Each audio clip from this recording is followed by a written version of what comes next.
நிர்தன் classic சார்பாக அனைவருக்கும் இனிய தீபாவளி நல்வாழ்த்துக்கள். Welcome to Nirthan classic viewer. இன்னைக்கு செய்ய போற ரெசிபி என்னன்னு பார்த்தீங்கன்னா தீபாவளி ஸ்பெஷல் கல்கண்டு நெய் மைசூர் பாக். எல்லாரும் சுகர்ல தான் செஞ்சிருந்தாங்க. நான் டிஃப்ரெண்டா பார்த்தீங்கன்னா கல்கண்டுல செஞ்சிருக்கேன். எவ்வளவு சேப் கடையில வாங்குற மாதிரியே கலர்லாம் எப்படி இருக்கு பாருங்க, எப்படி சாஃப்டாவும் இருக்கு பாருங்க, ரொம்ப நல்லா இருக்கும். இந்த மெத்தட்ல நீங்க செஞ்சு பாருங்க. வீட்லயே நம்ம கடை டேஸ்ட்டுக்கு நம்ம செஞ்சிடலாம். ரொம்ப நல்லா இருக்கும். ஒன் டைம் நீங்க இந்த மாதிரி செஞ்சு பாருங்க. இது வரைக்கும் எங்க சேனல்ல சப்ஸ்கிரைப் பண்ணாதவங்க பண்ணுங்க, லைக் பண்ணுங்க, ஷேர் பண்ணுங்க, பக்கத்தில் உள்ள பெல் பட்டனையும் மறக்காம கிளிக் பண்ணுங்க. வாங்க வீடியோக்குள்ள போலாம். மெஷர்மெண்ட் கப்பில் 3 கப்பு பாருங்க கடல மாவு நான் எடுத்திருக்கேன். இதை ட்ரையாகவே நல்லா வறுத்துக்குவோம். அடுப்பை சிம்மில் வச்சு வறுத்துக்குவோம். வாசனை வர அளவுக்கு நல்லா வறுக்கணும். மாவு பாருங்க நல்லா வாசனை வந்துருச்சு. எடுத்து ஒரு பிளேட்டில் ஆற வச்சுக்குவோம். கடல மாவு எடுத்த மெஷர்மெண்ட் கப்புலேயே நெய் எடுத்துக்கிறேன். 4.5 கப்பு எடுத்துக்கிறேன். 1 கப்புக்கு 1.5 கப்பு நெய். 2 கப்பு ஊற்றிருக்கேன் பாருங்க. 3வது கப்பு ஊற்றுறேன். 4வது கப்பு, ஒரு 1/2 கப்பு, 4.5 கப்பு மொத்தம் நெய் ஊற்றிருக்கேன். அப்போ 1 கப்புக்கு 1.5 கப்பு நெய். நெய் நல்லா மெல்ட் ஆயிடுச்சு. கொதிக்கலாம் வைக்க வேணாம். நெய் நல்லா தண்ணியாக கரைஞ்சா போதும். அடுப்பை ஆஃப் பண்ணிக்கலாம். மாவில் நம்ம காய்ச்சணும் இல்லையா நெய், அந்த நெய்யை மாவில் ஊற்றிக்குவோம். எவ்வளோ அளவு ஊற்றிக்கணும்னா மாவு பார்த்திங்கன்னா நல்லா லிக்விடாக தெரியணும். அந்த அளவுக்கு நல்லா ஊற்றி நான் பாருங்கள் எவ்வளோ நெய் ஊற்றுறேன்னு. காய்ச்சின நெய் ஊற்றி நல்லா கட்டி இல்லாமல் அந்த லம்ஸ் இது இல்லாமல் நல்லா மாவை கலந்துக்கணும். இதுதான் உங்களுக்கு ஃபஸ்ட்டு மெத்தடு. நம்மளுக்கு மைசூர் பாக்கு செய்ய இந்த மாதிரி மெத்தடு இருக்கணும். நல்லா எவ்வளோ தண்ணியாக இருக்குது பாருங்கள் மாவு. இந்த மாதிரி இருக்கணும். நல்லா எப்படி இருக்குது பாருங்கள். பாக்கி மீதம் உள்ள நெய்யை நம்ம மைசூர் பாக் செய்யும் போது மாவு இழுக்க கொஞ்சம் கொஞ்சமாக அதில் ஆட் பண்ணிக்கலாம். நம்ம இந்த ட்ரேயில் மைசூர் பாக் கொட்டுறதுக்கு 1 ஸ்பூன் நெய் ஊற்றுறோம் பாருங்கள். ஊற்றி எல்லா இடமும் அப்ளை பண்ணி வச்சுக்கலாம். இதை முன்னாடியே நம்ம ரெடி பண்ணி வச்சுக்குவோம். இந்த மெஷர்மெண்ட் கப்புலேயே கல்கண்டு எடுத்துருக்கோம் பாருங்கள். கல்கண்டை பார்த்தீங்கன்னா 4.5 கப்பு இருக்குது. இதில் நெய் 4.5 கப்பு, கல்கண்டு 4.5 கப்பு போட்டுட்டு கல்கண்டு மூழ்கிற அளவுக்கு தண்ணி ஊற்றுவோம்.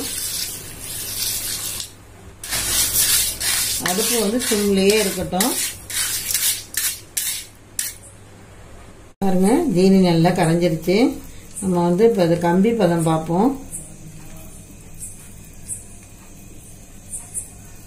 கையில் ஒரு கம்பி பதம் போதும். இது பாகு ரெடி ஆயிடுச்சு.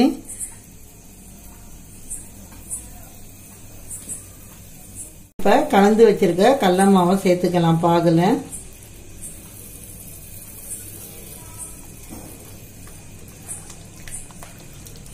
நல்லா சுகரோட எல்லாம் நல்லா கலந்து விட்டுக்கலாம். அடுப்பை சிம்லேயே வச்சுக்கோங்க.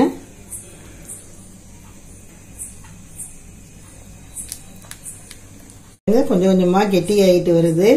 நெய் மாவு இழுக்க நம்ம ஊற்றிக்கணும். இப்போ பாருங்க மாவுல நெய் இல்லை. இப்போ நம்ம காய்ச்சி வச்சிருக்க நெய்யில கொஞ்சம் கொஞ்சமாக ஊற்றிக்கலாம்.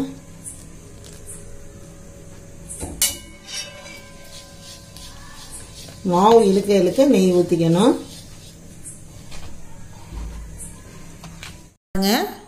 மாவில் பாருங்கள் நெய் இல்லை. அந்த பதம் வர வரைக்கும் நம்ம என்ன பண்ணணும், காய்ச்சி வச்சுருக்கோம் அந்த நெய்யை கொஞ்சம் கொஞ்சமாக ஊற்றி கையை எடுக்காமல் கிளறிக்கிட்டே இருக்கணும். நம்ம அப்படியே மாவு இழுத்துக்கும். நெய் பார்த்தீங்கன்னா நீங்கள் கிளறும் போதே தெரியும்.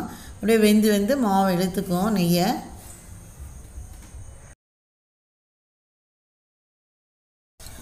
மாவு பாருங்கள் நல்லா வெந்து மேலே அப்படியே பூத்து இருக்குது நல்லா தெரியுது. இப்போ இந்த ஸ்டேஜில் நம்ம லாஸ்ட்டாக இருக்க நெய்யை நான் ஊற்றிட்டேன். எல்லாம் ஊற்றி கிளறி விட்டுறணும். நல்லா கிளறிட்டு அடுப்பை ஆஃப் பண்ணிடலாம். மைசூர் பாக்கு வந்து ரெடி ஆகிடுச்சு. நல்லா கலர் சேஞ்ச் ஆகிருக்கு பாருங்கள். அப்படி எனக்கு தெரியல, மாவு வந்தது தெரியல அப்படின்னு உங்களுக்கு ஒரு டவுட் இருந்துச்சுன்னா மாவு கொஞ்சோண்டு எடுத்து கையில் உருட்டி பார்த்தீங்கன்னா நல்ல ஒரு பால் ஷேப் உருண்டு வரும். அப்போ டக்குன்னு என்ன பண்ணிடணும், அடுப்பை ஆஃப் பண்ணிவிட்டு ட்ரேயில் நம்ம அப்ளை பண்ணிடலாம்.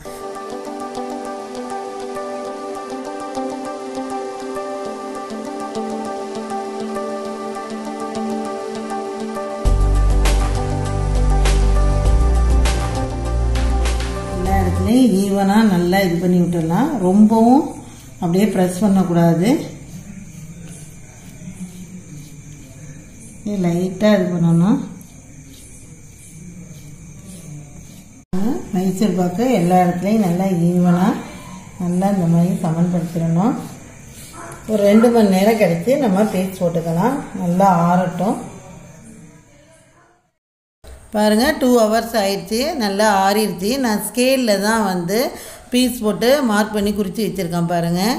ஏன்னா எல்லா வந்து மைசூர் பாக்கும் ஒரே ஈவனாக இருக்கும், உங்களுக்கு ஒரே சைஸாகவும் இருக்கும். அதனால் நான் அந்த மாதிரி பீஸ் போட்டு கட் பண்ணி வச்சுருக்கேன். பாருங்கள் 2 hours ஆச்சு. ட்ரேலேருந்து ஒரு பிளேட்டில் மாற்றிக்கிறேன் பாருங்கள். பீஸ்லாம் எவ்வளோ அழகாக ஒட்டாமல் எப்படி வந்திருக்கு பாருங்கள். அப்படியே நம்ம வந்து கடையில் வாங்குகிற மாதிரியே இருக்குது. நெய் மைசூர் பாக்கு மாதிரியே இருக்குது பாருங்கள். அது வந்து டிஃப்ரெண்ட்டாக பார்த்திங்கன்னா கல்கண்டில் செஞ்சுருக்கோம். சுகரோடு பார்த்திங்கன்னா கல்கண்டு இன்னும் டேஸ்ட்டு வந்து நல்லா கொடுக்கும். உங்களுக்கு டேஸ்ட்டே உங்களுக்கு தெரியும். கல்கண்டில் சாப்பிடும் போது அவ்வளோ நல்லாயிருக்கும். பாருங்கள் எப்படி வந்து பிசுரெல்லாம் இல்லாமல் நம்ம வந்து கடையில் வாங்குகிற மாதிரியே நெய் மைசூர் பாக்கு மாதிரியே இருக்குது பாருங்கள். பீஸும் பாருங்கள் எவ்வளோ அழகாக வந்திருக்குன்னு.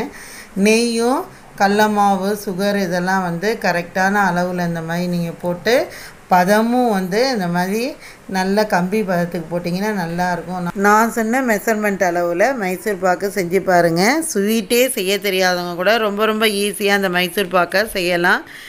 நீங்கள் வந்து இந்த தீபாவளிக்கு மைசூர் பாக்கை செஞ்சு பார்த்துட்டு எப்படி இருந்துச்சுன்னு கமெண்ட் பாக்ஸில் போடுங்க. இந்த வீடியோ பிடிச்சிருந்தா லைக் பண்ணுங்கள், உங்கள் ஃப்ரெண்ட்ஸுக்கும் ஷேர் பண்ணுங்கள். தேங்க்யூ.